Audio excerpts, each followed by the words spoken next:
In this video, I'll demonstrate a practical approach to Angular component decomposition. I'll share my insights on when and why to break down components, along with my general strategy for doing it effectively. Plus, I'll discuss my preferred folder structure for organizing decomposed components and touch on a few other related best practices. This is my task screen component. It features a top panel with an options button and a bottom panel containing a home button, task title and an attached image. It also includes a create edit mode, where the main panel content is replaced with an input field and an image picker icon. Pressing the option button will draw the side menu. In the first iteration, there is a high chance you'll implement something like this, as a monolithic Angular component, just as I did. Here is the HTML template for the task screen component. It's rather large and a bit disorganized, making its structure hard to grasp at first glance. Let's break it down by extracting segments with distinct logic, each naturally suited to encapsulation in its own reusable component. It makes sense to extract the top panel into its own component and create two additional components for the view and edit mode panels. Of course, the side draw menu should also be separated, and the option items themselves are prime candidates for use as standalone components. Currently, the bottom panel is the only part of the task screen implemented as a separate component. I created a new task top panel component in the task screen component folder, as I suppose it won't be used elsewhere in the project. Therefore, there is no need to move it to the shared folder. This section of the template formed the foundation of the new component and was subsequently replaced by its corresponding tag. We don't pass any inputs to it because the new component shares state with its parent. This reduces the number of state selectors in the task screen component and simplifies the styling. The new component has a single output since it doesn't control the side menu or handle its toggle event. Instead, it forwards the event to its parent. I extracted the view block template and its associated logic into a dedicated task view component. Continuing my decomposition efforts, I moved the task edit block into its own component. Next, create a separate component to manage the side menu logic, template and styles. Let's quickly compare the component code before and after. As you can see, it's now much lighter, easy to understand and simpler to extend. From experience, I found that managing state only at the root component level is more effective, eliminating the need to split state across every subcomponent. It's important to keep all subcomponents within the parent folder they belong to.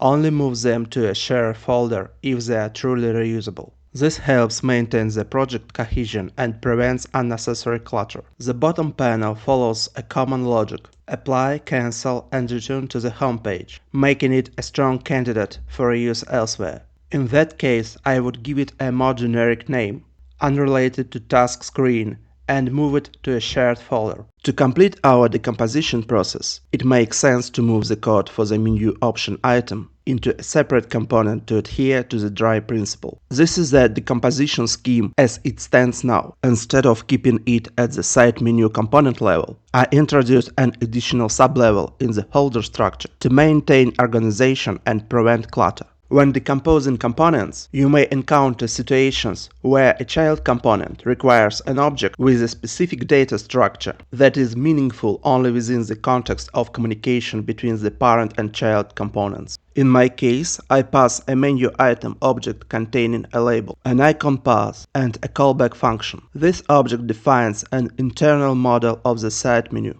and is not relevant outside this scope. Therefore, placing it in a shared domain models folder or a common interfaces directory would be unnecessary and counterproductive. Instead, I keep such definitions inside the component file, just above the component declaration. Alternatively, a more structured approach is to create a separate interface file within the component folder. This approach clearly defines the component's interface, making its expected inputs explicit and improving maintainability.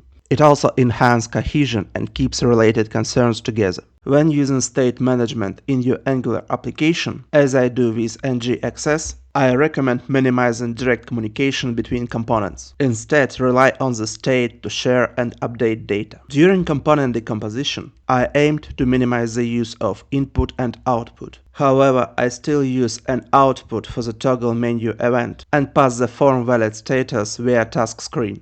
Let's improve this. To eliminate the need for the toggle menu output, I updated the state model by adding an isMenuOpened field and introduced a new action with a handler. Now the subcomponent can dispatch this action, while the parent component subscribes to the isOpened selector to open and close the menu. We apply the same approach to make the form valid status a part of the task screen state. Maximizing the use of states helps simplify component relationships and makes the application state more centralized and declarative.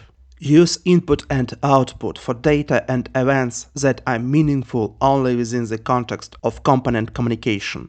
For example, in the case with the option item object that I mentioned before, it simply described a list of UI elements and wasn't part of any application state. Many Angular developers believe that an application's architecture should consist solely of router components as entry points for different views and shared components for reusable code. However, this is a misconception, as it overlooks the benefits of deep component decomposition. In reality, every root component can and should be broken down into smaller parts. A more granular component architecture leads to cleaner, more maintainable and scalable code. Over-decomposing components can significantly increase development time and, in some cases, may be impractical given project constraints. Striking the right balance between depth of decomposition and development efficiency is key. This is my conceptual strategy for component decomposition in Angular. First, I extract all reusable code into separate components to improve maintainability and reusability. After that, two main factors determine how deeply I break down components. Time constraints. The amount of time available for development, which is dictated by business requirements. Future growth and modifications. I assess the component's potential for future changes. If a component is unlikely to evolve further, breaking it down may not be necessary. This decision is based on a developer's intuition and understanding of the project's long-term direction. Lastly, I always keep the 80-20 Pareto principle in mind. 80% of outcomes come from 20% of efforts. Prioritizing the most complex components that are expected to undergo further intensive development. Another piece of advice: avoid decomposing your components immediately upon creation. An iterative approach is far more effective. A handy tip for easier component decomposition. When adding styles to an SCSS file in an Angular component, leverage nesting early on to clearly separate blocks that may later be extracted into separate components, avoiding placing everything at the same level and mixing styles of different parts of the component, as this will make it much harder to split them during component decomposition. Breaking down your components to follow the single responsibility principle and create a clear, maintainable, and well-structured architecture. Not only reusable code should be considered for component decomposition. Any complex component can also be broken down into smaller, more manageable parts. Focus primarily on decomposing complex components that will undergo intensive future development. Remember the 20/80 principle. Aim to find the right balance between code quality and development effort. Decompose reusable code into separate components first. Minimize the parameters passed into components. Utilize state or services to keep your templates cleaner and lightweight. Keep non-reusable components in the parents folder to maintain better code cohesion. Don't hesitate to use multi-level nested folders to accurately reflect your component structure. Avoid cluttering everything in a single shared folder. You can find all the related code at the link below. If you enjoy this video, please like, share and subscribe. It motivates me to create more Angular content. Thank you.